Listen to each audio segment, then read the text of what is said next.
الحمد لله نحمده ونصلي على رسوله الكريم.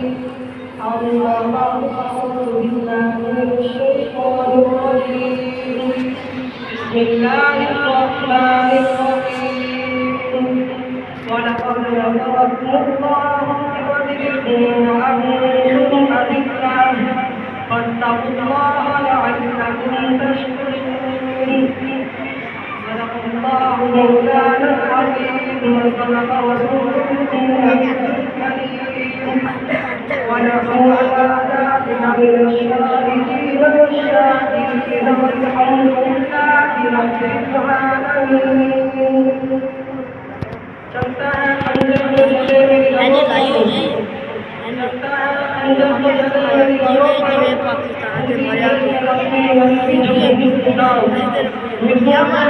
دنیا میں سکتی ہے، مجھے کو تو دنیا میں سکتی ہے. انسانیوں میں عزت، انسانیوں میں محترم، میرا ساتھ اکرام اور اکرم ساتھیوں، آج ملک کا موضوع جو رہا اصول آزادی کا دین اور علماء کا کردار، جس کو دوسرے لفظوں میں یوں تعبیر کیا جاتا ہے کیا کہا یوم تشکر کا دن. اللہ تبارک و تعالیٰ نے ہمیں ایمان اور اسلام کے بعد جو سب سے بڑی نعمت اللہ تبارک و تعالیٰ نے عطا کی وہ آزادی کی نعمت عطا کی. اللہ تبارک و تعالیٰ نے ایمان اور اسلام کے بعد جو اللہ تبارک و تعالیٰ نے جو آزادی کی نعمت ہے، اور اللہ تبارک و تعالیٰ نے ہمیں ایمان اور اسلام کے بعد جو سب سے بڑی نعمت عطا کی وہ نعمت آزادی کی نعمت ہے. جو لوگ اس وقت موجود تھے وہ ان سے آزادی کا حالات پوچھنا چاہیے تو وہ اس حالات سے نکلے، لیکن اس کے باوجود مشترکہ ہند میں آزاد حاصل کرنا حاصل کرنا. یعنی اگر ہم ہندوؤں کے ساتھ رہتے مشترک رہتے تو ہم اپنے ایمان سے ہاتھ دھو بیٹھتے. ہمارے علماء نے آزادی کی تحریک چلائی تو آپ کو معلوم ہوگا تحریک آزادی کا مقصد ہونے لگے. اگر ہم ہندوستان میں ان کے ساتھ رہتے، جب ہندوستان میں بنا کے پیدا ہوئے آزادی کی نعمت ملی، ہم عبادات اشعار اسلام اور عبادت اور اسلام کے مطابق اپنی کتابیں پر لکھت ہو.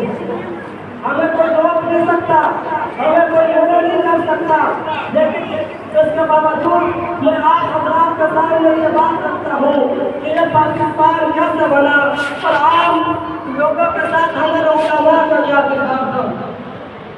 تحریک پاکستان کی ابتدا ہمارے علماء کا کردار. تحریک آزادی یعنی ایک وقت وہ تھا جب تک شہید پر 1000 سال سے مسلمان حکومت کر رہے تھے. سلطنت مغلیہ کا دور ہے، یعنی سلطنت مغلیہ اپنی حکمرانی کر رہے ہیں تو یکایم برطانیہ کے تاجر پیٹ میں یہ درد اٹھتا ہے کہ بر صغیر میں جا کر وہاں ایک تجارتی ادارہ قائم کیا جائے جہاں لوگوں کے ایمان پر ڈاکہ ڈالا جائے، اور ایمان پر ڈاکہ ڈالنے کے ساتھ ساتھ مسلمانوں کی جو اقتدار ہے، مسلمانوں کی جو سلطنت ہے، مسلمانوں کی جو حکمرانی ہے وہ ختم کی جائے. ایسے لوگ غدار پیدا کیا جائے مسلمانوں کے اندر جو مسلمانوں کی بادشاہ کو ختم کر دیا. انگریز جو ہے 16ویں صدی میں آتا ہے اور 17ویں صدی کے شروع ہونے مسلمانوں کا اقتدار ختم ہو جاتا ہے، سلطنت ختم ہو جاتی ہے. تو ایک صدی میں انگریز اتنا فرق کر چکا تھا، اپنی قوت محسوس کر چکا تھا، جس کی وجہ سے مسلمانوں کو ناکامی ہوئی. پھر اس کے بعد جب انگریز جو ہے اقتدار پر آیا، سلطنت پر آیا، حکمرانی کو سنبھالا، تو پھر لوگوں کا رہنا سہنا اور دین پر چلنا بہت مشکل ہو گیا. اور جو لوگ وہاں سے ان کا جینا مشکل ہو گیا. پھر اس کے ساتھ بعد میں ایک تحریک چلتی ہے جو 1803 میں چلتی ہے. اس تحریک کو چلانے والے ہمارے اکابر شاہ عبدالعزیز رحمۃ اللہ علیہ، جو شاہ ولی اللہ محدث رحمۃ اللہ علیہ کے جانشین ہے، چشم جواب ہے، جن کا پتر زمین میں تمام علم کا جو شاہ ولی اللہ محدث رحمۃ اللہ علیہ سے ہو کر آپ صلی اللہ علیہ وسلم کو پھر شاہ عبدالعزیز رحمۃ اللہ علیہ کے دو جانشین صاحبزادے سید احمد شہید رحمۃ اللہ علیہ، سید اسماعیل شہید رحمۃ اللہ علیہ، جب شاہ عبدالعزیز رحمۃ اللہ علیہ نے انگریز کے خلاف جہاد کا فتویٰ جاری کیا تو پھر یہ تحریک چلی. سید احمد شہید رحمۃ اللہ علیہ، سید اسماعیل شہید رحمۃ اللہ علیہ کے ساتھ اور لوگ بھی شامل ہوئے، مسلمان شامل ہوئے. انہوں نے انگریز کے بہت سارے علاقے جو ہے فتح کیے. آخر میں بالا کوٹ چھوڑتے ہیں، وہاں لڑتے آپ شہادت ہو جاتی ہے. یہ تحریک ختم ہوئی، کئی سال کا عرصہ لگا. اس کے بعد ایک اور تحریک چلتی ہے، تحریک آزادی ہند کے نام سے.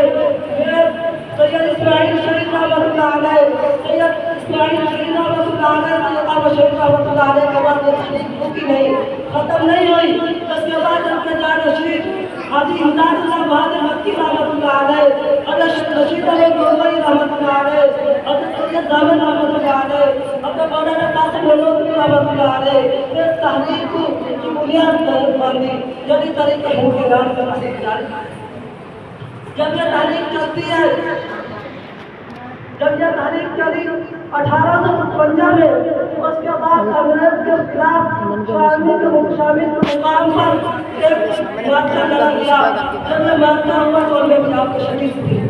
اس کی بڑی وجہ یہ تھی آپ کے پاس جو بھی انفرادی قوت کمزور تھی. جب انفرادی قوت